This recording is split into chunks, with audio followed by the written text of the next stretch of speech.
الا من ضرب یزید ثنایا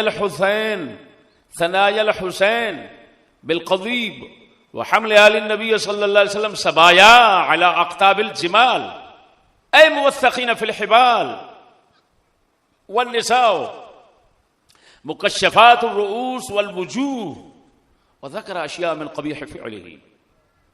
اللہ اکبر. ابن جوزی کا حوالہ الرد علی المتعصب العنید کا دے رہے ہیں تو کہتے ہیں ابن جوزی نے لکھا عجیب بات یزید کا حسین پاک کے دانتوں مبارک کو چھڑی کے ساتھ مارنا ہے، یہ عجیب ہے، حالانکہ اس کی کوئی حقیقت نہیں ہے. شاذ روایات کو لے کر ان کو آگے رکھ لینا اور بخاری کو چھوڑ دینا، مسلم کو چھوڑ دینا، یہی علماء کی شان ہوتی ہے کیا؟ یہ چھڑی مارنے کا واقعہ ابن زیاد کا ہے اور کوفے میں ہے، آگے کوئی ایسا واقعہ نہیں ہوا. یہ بخاری مسلم ترمذی وغیرہ سب کے اندر یہ موجود ہے. اب جو یہ بات ہے یہ ان کے اندر نہیں ہے، یہ باہر کی بات ہے، اور علماء نے صاف لکھا امام ذہبی نے کہ یہ شاذ روایات ان کا کوئی اعتبار نہیں، اعتبار انہیں کا ہے جو بخاری مسلم کے پاس ہیں. خیر بھائی ابن جوزی نے کہا حسین پاک کے دانتوں کو چھڑی مارنا یزید کا یہ بڑا عجیب لگ رہا ہے. اچھا یہ جو ابن حجر حیتمی ہے نا ان کی بات یہ انہوں نے معنی لے کر اٹھائی ہے، لفظ نہیں اٹھایا ابن جوزی کے، معنی لیا اور وہ اپنی کتاب میں رکھ دیا. الصواعق المحرقہ میں الفاظ نہیں اٹھائے، الفاظ ابن جوزی کی کتاب کے میں پڑھ کر سناتا ہوں. قلت ليس العجب من فعل عمر بن سعد وعبيد الله بن زياد وانما العجب من خذلان يزيد وضربه بالقضيب على ثنية الحسين واعادته الى المدينة وقد تغيرت ريحه لبلوغ الغرض الفاسد. یہ لفظ ہے ابن جوزی کے، یعنی ابن حجر حیتمی جن سے لے رہے ہیں ان کے الفاظ سنا رہا ہوں. شاید ہی دنیا میں کوئی اس موضوع پر کتاب ہوگی جو ناچیز کی نظر سے نہ گزری ہو، ورنہ سب پڑھ لی ہیں اللہ کے فضل سے، سب پڑھ. ابن جوزی کی پوری کتاب پڑھی اور پوری کتاب کا 3 دن میں رد لکھا ہے، 3 دن میں رد لکھا، وہ بھی سفر میں. انشاءاللہ میری کتاب میں آ رہا ہے. وہ محدث ابن جوزی ہیں ایک طفل مکتب ہوں، ایک بچہ ہو، اتنے بڑے محدث کا 3 دن میں رد کر ڈالا تو خود ہی بتائیں اس کی کتاب میں کیا ہوگا. اب یہاں تماشا دیکھو. ابن حجر حیتمی رحمہ اللہ نے خذلان کا لفظ یہاں سے گرا دیا.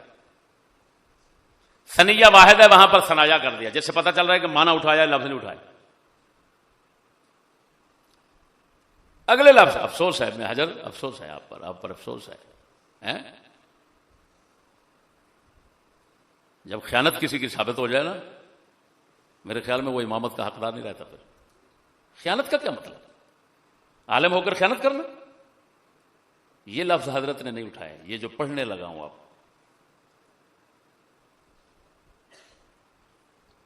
ابن حجر حیتمی نے نہیں اٹھائے، ابن جوزی کی کتاب سے نہیں لیے، جو پڑھنے لگا ہوں. کیا کہ سر شریف کو مدینہ میں بھیج دیا یزید نے.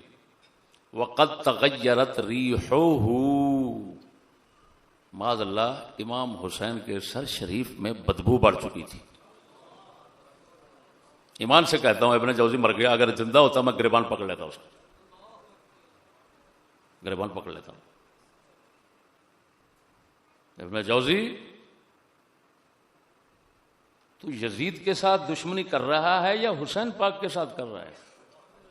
حسین پاک کے سر شریف میں اگر بدبو پڑ گئی تو ظالم مجھے بتا تو صحیح، پھر دنیا میں شہید کون ہے؟ اور تو نے اپنی طرف سے لکھی، دنیا کی کسی کتاب میں نہیں ہے سر شریف کی بو بدلنے کا، دنیا کی کسی کتاب میں نہیں ہے. ابن جوزی کی اپنی زیادتی، اپنا ظلم، یہ اپنی جرت ہے، گستاخی ہے.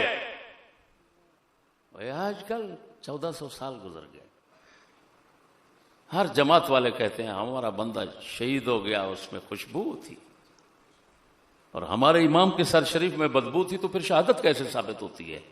وہ ایمان سے کہتا ہوں میں نے اپنے ایک دوست کا جنازہ پڑھایا، 4 مہینے مٹی میں دبے رہنے کے ساتھ بعد، جس کو پانی بھی لگتا رہا فصل میں، 4 مہینے بعد بابا طفیل، اس کا جنازہ میں نے خود پڑھایا، پورا جنازہ کہہ رہا تھا یار یہ خوشبو کہاں سے آ رہی ہے؟ پولیس والے کہتے تھے یار یہ تو فقیر آدمی ہے بھائی، کوئی بتاؤ۔ پولیس والوں نے آ کر لاش نکالی 4 مہینے بعد، میں کہا یار یہ تو فقیر بندہ ہے یار، دیکھو تو صحیح، ایک بال خراب نہیں ہوا تھا، داڑھی شریف پوری تھی، ہاں جی، وہاں پر جگہ جا کر دیکھیں تو آپ مان ہی نہیں کر سکتے کہ یہاں پر رکھا ہوا جسم بچ جائے، لیکن بچا ہوا تھا اور خوشبو تھی۔ تو بتاؤ ظالموں کیا ظلم امت کے ساتھ ہو گیا ہے، کن کن لوگوں کی طرف سے ہو گیا ہے، کس کس کو روئیں۔ حضرت معاویہ کے گھر کے ساتھ دشمنی، غلب، اس کا یہ نتیجہ ہے کہ ابن جوزی سے خود گستاخی ہو گئی امام حسین کی۔ اس کو کیا کہو گے؟ میں تو کہوں گا یہ کرامت ہے حضرت معاویہ کی کہ ابن جوزی تیری مت ماری جائے گی کہ تو ظلم کیوں لکھ رہا ہے، ناجائز کیوں لکھ رہا ہے، جو جائز تھا وہ قلم وہاں تک محدود کیوں نہیں رکھا، آگے قلم کو کیوں بڑھایا ہے تو پھر حسین کے متعلق بھی بڑھا۔ یہ نتیجہ نکلا۔ یہ اسی طرح کی بات ہے، یہ مرتبان کا بھائی وہ مدثر ڈرم، مجھ پر اس نے بھونک ماری، امام حسین کو باغی کہتا ہے، میں نے تو زندگی میں سوچا نہیں، تو اب خدا نے کیا لعنت اس پر کی۔ آخر میں استاد تھا، استاد پر جھوٹ اور اتنا بڑا الزام، نتیجہ کیا نکلا؟ حسین کا حامی بنتے ہوئے اپنے منہ سے یہ باغی ہونے کا لفظ نکلا، اور پھر نیٹ پر کچھ دنوں کے بعد معافی مانگنی پڑی۔ بس تو مجھے کہہ رہا تھا باغی کہتا ہے، خدا نے بتا تیری زبان کو کیوں ملعون بنا دیا، تیری زبان ملعون بنی، تیرے اختیار میں نہ رہا کہ تو کہہ چکا ہے، مت تیری ماری گئی کہ باغی امام حسین کو کہہ رہا ہے اور پھر بعد میں معافی مانگ رہا ہے۔ اب سمجھ لگ گئی، حق والوں کے ساتھ اگر کوئی پنگا لے تو ایسے ہی ہوتا ہے۔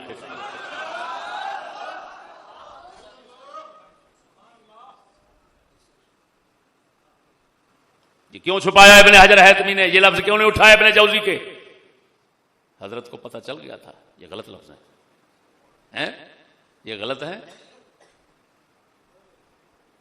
تو دوسروں کو صحیح سمجھ لیا تھا۔ خیر، اب دیکھو ابن حجر حیتمی نے اگلے لفظ اپنی طرف سے بڑھائے، کتاب میں نہیں ہے، وہ حمل آل النبی سبایا علی اقتاب الجمال، اونٹوں کے پالانوں پر، شکر ہے یہاں پالان کا ذکر کر گیا، جھوٹ ایسے ہی ہوتا ہے، جھوٹ کبھی ایک زبان میں چلتا، ادھر ننگے اور ادھر خود پالانوں پر آل نبی کو قیدی بنا کر اٹھایا۔ اب ابن حجر حیتمی یہ کہاں ہے کتاب میں؟ ابن جوزی کتاب میں تو نہیں ہے، یہ حضرت کی طرف سے پچر لگی ہے۔ اور پھر اگلی بات تو اور زیادہ ظلم کر دیا، علی اقتاب الجمال کے آگے خود اپنی طرف سے تفسیر کر دی، اے موثقین فی الحبال والنساء ومکشفات الرؤوس والوجوہ۔ ابن حجر حیتمی آپ تو ماشاءاللہ فقیہ ہیں، امام ہیں، میں ایک بچہ ہوں، بچہ ہونے کی حیثیت سے عرض کر رہا ہوں، یہ جو آپ نے یہ تفسیر میں الفاظ بڑھائے ہیں کہ بیبیاں رسیوں کے اندر وہ سارے باندھے ہوئے تھے اور عورتیں جو ہیں بیبیاں ان کے سر اور منہ ننگے تھے، ابن جوزی کے کون سے لفظوں سے تم نے یہ مانا لیا؟ ابن حجر بتا۔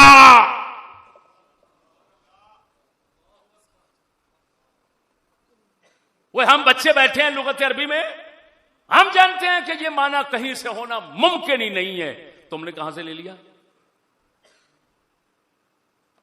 اتنا بڑا ظلم امت سے کرتے رہے۔ کتاب کا بھی میں نے حال دیکھا ہے، سوائق المحرقہ کا، بڑے شد و مد کے ساتھ رافضیوں کا رد کیا، اور قربان جائیں خود ہی کتاب کے اندر ایسا جملہ لکھ دیا، سارے جملے سے ساری کتاب کو دھو کر ڈال دیا۔ رافضیوں کے لیے وہی ایک جملہ کافی ہے، وہ اٹھا کر رکھیں گے، وہ کہیں گے حضرت یہ کیا لکھا ہے، ہم تو پھر سچے ہیں، جاؤ موج کرو، لا حول ولا۔ ابن حجر حیتمی کا ایک اور عجوبہ ظلم دیکھیں کہ حضرت نے سوائق میں لکھ دیا، فقد اخرج الواقدی من طرق ان عبداللہ بن حنظلہ بن الغسیل